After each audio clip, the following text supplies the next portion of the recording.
We need to erect an international freedom-fighting force network for common action amongst peoples the world over. But please, remember the iron rule of power. Those who wield global power use it to promote their objectives and their interests. And those of us who do not wield real global power have no option but to suffer the consequences of the actions of those people that do have that power. It's that tough, it's that iron tight. So what we lack is power. And here, each one of us has two basic options. Either you collaborate with the New World Order or you resist. And collaboration is not just working for them or helping them or being on their side. Doing nothing is collaborating, because that's exactly what they want. They want your inaction. They want you sitting around in the living room with the remote control, complaining about everything but doing nothing. Don't give them your inaction. Resistance is freedom fighting, and it won't be peaceful. So, the key is to understand. From understanding comes awareness. From awareness comes action. And from the action of a sufficient number of people the world over comes critical mass. And with critical mass, you revolutionize the entire planet, and thereby revolutionize your individual countries, and thereby revolutionize your own lives. Once you understand, action comes of its own. So, first, understand. Understand what? How the system works, unmask its artificial complexity. We've spoken about this in other videos. What the system wants and forces you to do as individuals and as nations, like it or not, and why it wants you to do that. And when you understand the how, the what, and the why, well, very easy. Do exactly the opposite. This Freedom Force International that Ed Griffin speaks about must be international, not global, because taking back our countries means restoring our nation states. They have been eroded and weakened. The state is not just there to govern you and to give you your rights. Those rights are inalienable. They were born with you. The state is there to protect those rights, to ensure that nobody takes those rights away from you. Remember, if you start thinking that the state gives you rights, they can turn around tomorrow and take them away. They don't give you rights, you give the state right. So what has the New World Order power elite done? It has taken the nation state away from us. It turned it upside down and they put it against us, making it become an instrument of blatant colonization in favor of the New World Order global power structure. What do we need to do in every country? We need to restore our nation states, our sovereign nation states. I call it in Argentina, and I think this is valid the world over just about, founding a second republic. We need to restore truly sovereign nation states for every people, because the sovereign nation state is the sole social institution that allows we the people to fight back against the global ruling elite. We need to literally refound our nation states. All peoples the world over need to found a second republic, whether it be in Argentina, Canada, Mexico, the United States, Egypt, South Africa, Uruguay, Brazil, Italy, Colombia, Chile, wherever. The key lies in doing this by doing exactly the opposite of what the New World Order wants you to do. First of all, they want you to be passive, so stop being passive. Get up from your chair and start doing things. I'm going to share with you 5 pillars for a second republic. Briefly stated, first of all, restore the sovereign nation state in its 3 key functions. First of all, the key function of a sovereign nation state is to integrate all those social forces which act centrifugally, because people have different interests and they have conflict of interest, and bring them together for a purpose. What is that purpose? The common good. Second function of the sovereign nation state, ensure public awareness, that people should always understand the internal and the external dangers. That's defending the national interest. And third, to govern effectively, to protect effectively, to guarantee for all of us a future that is necessarily prosperous and for future generations as well.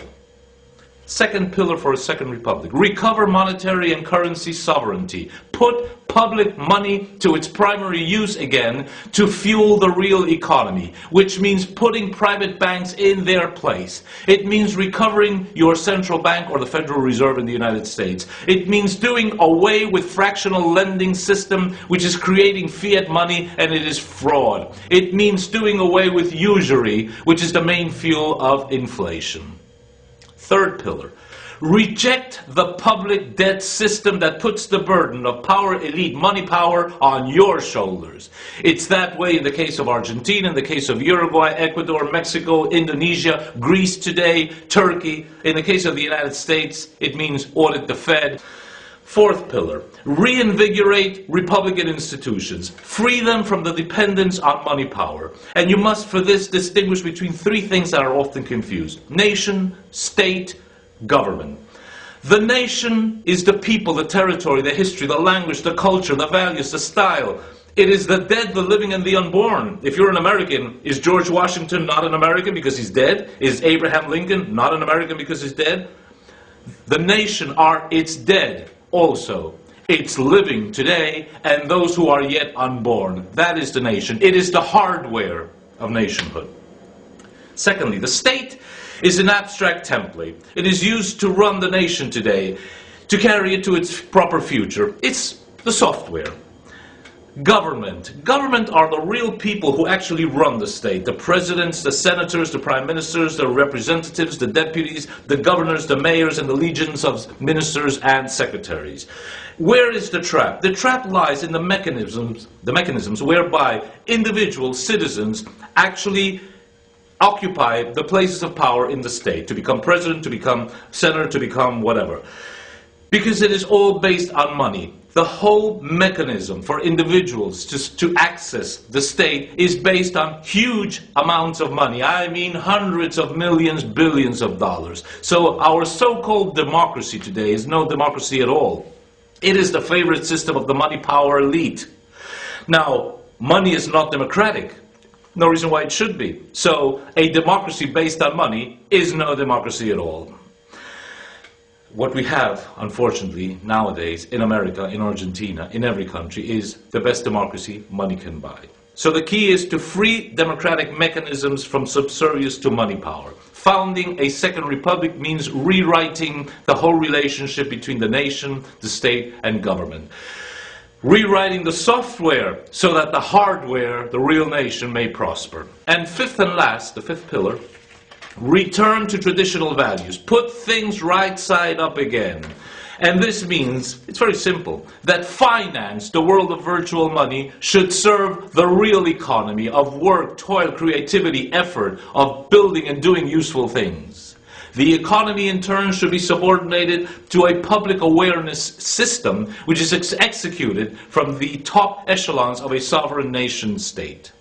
Now, that political awareness system, that political project, must underscore and must respect culture. And culture should abide, respect, be inspired by the transcendental, God, because only the intuition that there is a superior invisible order gives any significance and meaning to human actions, whether they be individual or collective. What do we have today? Exactly the opposite. Today we have finance completely swamping and destroying the economy paying the political system, as we just said, campaigns, politicians, and everything for gross corruption, the political destroying culture, as we've seen with this standardized global pornographic perverse culture, and naturally this subculture has no need for the transcendental, it has no need for God, it has no need for anything aside from its own specific, very horrendous objectives and goals. To recap, then, what will it be? Will you be a passive collaborator with the New World Order power elite? Or will you become a proactive resistance, freedom-fighting warrior? From the bottom up, we have to recover our personal sovereignty, which means driving coordinated community action through global cooperation, which will lead to each community taking their respective countries back. It means founding a second republic in every country in the world that feels that it is being destroyed and stepped on by the small but extremely powerful New World Order power elite.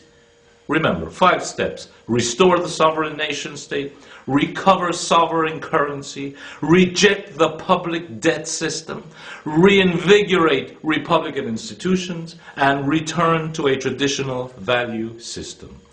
It's that easy, it's that hard.